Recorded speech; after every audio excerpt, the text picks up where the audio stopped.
Road 11வது Tiruppur புத்தக திருவிழாவா இப்போ நடத்திட்டு இருக்கோம். இப்போ சில பேர் வந்து உலகை உலுக்கிய புத்தகங்கள்னு வரிசை சொல்லுவாங்க. அப்படி நீங்க ஒரு நபரை உழுக்கக்கூடிய புத்தகம் அப்படின்னு சொன்னா அது உங்களை உழுக்குனதாகவும் இருக்கலாம், அல்லது ஒரு புது வாசகரை உழுக்கிறதாகவும் இருக்கலாம். அப்படி எதை சொல்லுங்க? இல்லை, திருப்பூர் புத்தக திருவிழாவுக்கு முன்னாடி சென்னையிலையும் புத்தக திருவிழா நடந்தது. அதில் நான் ஒரு 30 புத்தகங்கள் வாங்கினேன். 30 புத்தகங்களையும் படிக்கிறதுக்கு ஒரு 6 மாதம் ஆகும். ஆனால் இது வரைக்கும் நான் படித்து முடித்தது, நான் அத்தியாவசியமாக படிக்கக்கூடியது நினைக்கக்கூடியது ஒரு சில புத்தகங்கள் பற்றி நான் சொல்லலாம்னு நினைக்கிறேன். என்னுடைய முதல் சாய்ஸ் வந்து இந்த சேரன் மாதேவி குருகுலத்தை பற்றி பழ அதிகமான ஒரு புக் எழுதியிருக்காரு.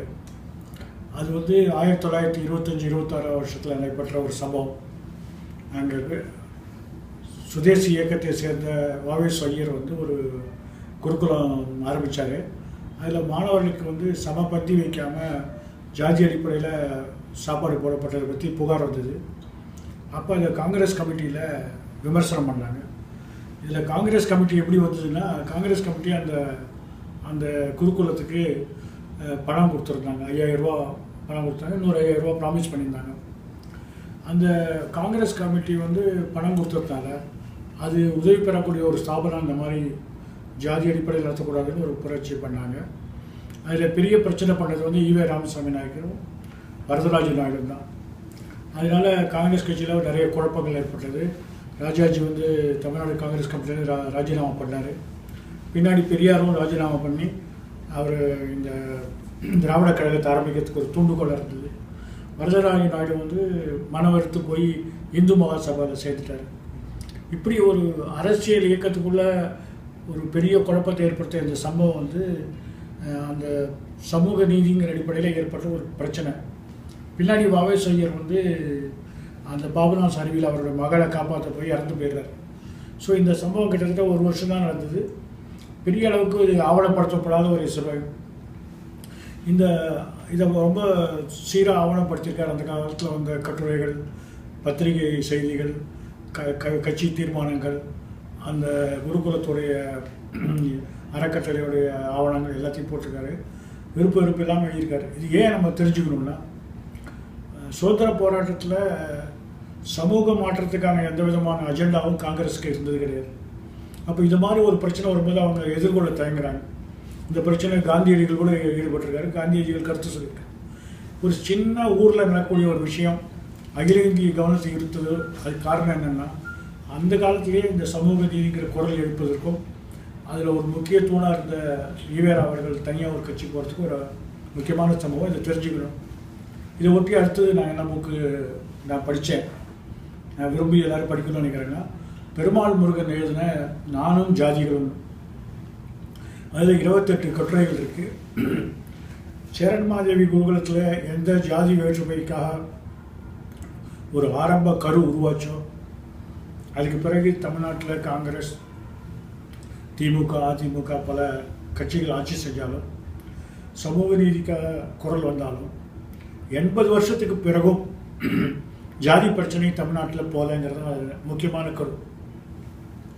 அந்த 28 கட்டுரையும் சேலம், நாமக்கல், திருப்பூர் இந்த மாவட்டங்கள், விழுப்புரம் மாவட்டத்தில் இருக்கக்கூடிய பெருமாள் முருகனுடைய மாணவர்கள், அவருக்கு நண்பர்கள், அவங்கவுங்க கிராமத்தில் எந்த ஜாதி, ஆதிக்க ஜாதி, அந்த எழுதின கட்டுரையாளர்கள் எந்த ஜாதி, அவங்க எப்படி வந்து ஜாதிங்கிற அடிப்படையில் அவங்களுக்கு ஒடுக்குமுறைகளை நேராக பார்த்தாங்க அனுபவத்தை பதிவு செஞ்சுருக்காங்க. இதில் வந்து எல்லா ஜாதிகளும் இருக்குது. ஒவ்வொரு ஊரில் ஒவ்வொரு ஜாதி ஆதிக்க ஜாதியாகவும் இன்னொரு ஜாதி வந்து ஒடுக்கப்பட்ட ஜாதியாகவும் இருக்குது. அதனால் வந்து ஒரு ஜாதி தான் ஆதிக்க ஜாதி, இன்னொரு ஜாதி ஆதிக்க ஜாதி இல்லை.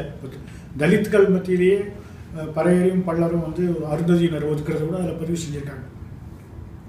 அப்போ 80 வருஷம் சமூக நீதிக்கான குரலும் அதுக்கான இயக்கமும் கழக ஆட்சி நடந்த பிறகும் இன்னும் அதிகமாக உக்கிரமாக இந்த ஜாதி கட்டுமானத்தில் உயர்நிலையில் இருக்கக்கூடிய ஜாதிகள், அதுக்கு அடுத்த கட்டுமானத்தில் இருக்கக்கூடிய ஜாதிகளை இடைநிலை, கடைநிலை ஜாதியை நசுக்கிறதும், கடைநிலை ஜாதிகளில் இருக்கக்கூடியவங்க அதற்கு கீழே இருக்கிறவங்களை நசுக்கிறதுக்கான ஒரு பெரிய பரவலான வெறும் இரட்டை டம்ளர் மாத்திரம் இல்லை, அவங்களோட அனுபவங்கள்லாம் படித்து பார்க்கும்போது நமக்கு உண்மையிலேயே நம்ம செய்ய வேண்டிய கடமை ரொம்ப அதிகமாக இருக்குன்னு.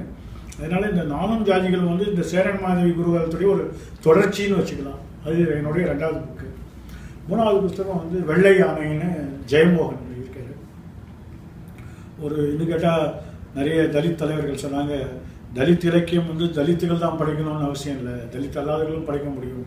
ஜெயமோகனுடைய வெள்ளை யானை மாதிரி ஒரு தலித் எழுத்தாளர் எழுதியிருக்க முடியுமான்னு கூட திரும்ப ஒரு பேட்டியில் சொன்னாங்க. அதை புக்கை படிக்கும்போது உண்மையிலேயே நமக்கு வந்து தூக்கம் கூட வராது. ஏன்னா அது வந்து ஒரு சின்ன சம்பவம்.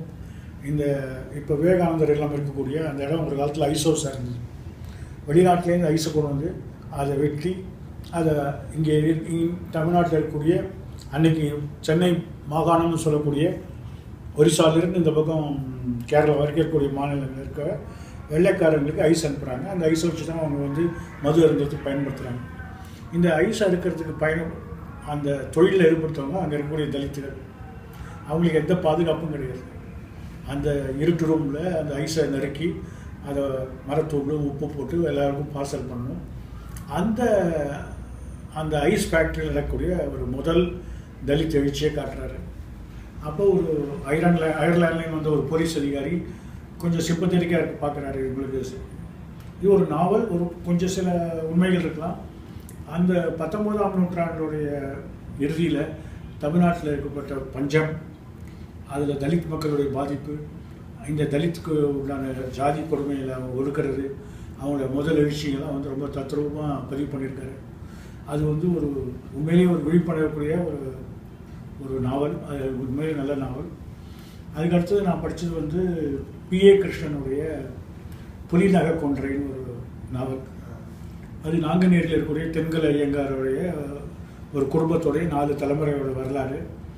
அந்த ஜாதி எல்லா ஜாதிகளையும் வந்து ஒரு ஒரு ஒரு ஒரு சோதனை குழாயில் வச்சு பார்க்கும்போது அதுக்குன்னு ஒரு வரலாறு இருக்குது. எல்லாரையும் ஒதுக்கி வச்சிட முடியாது. அது படிக்கும்போது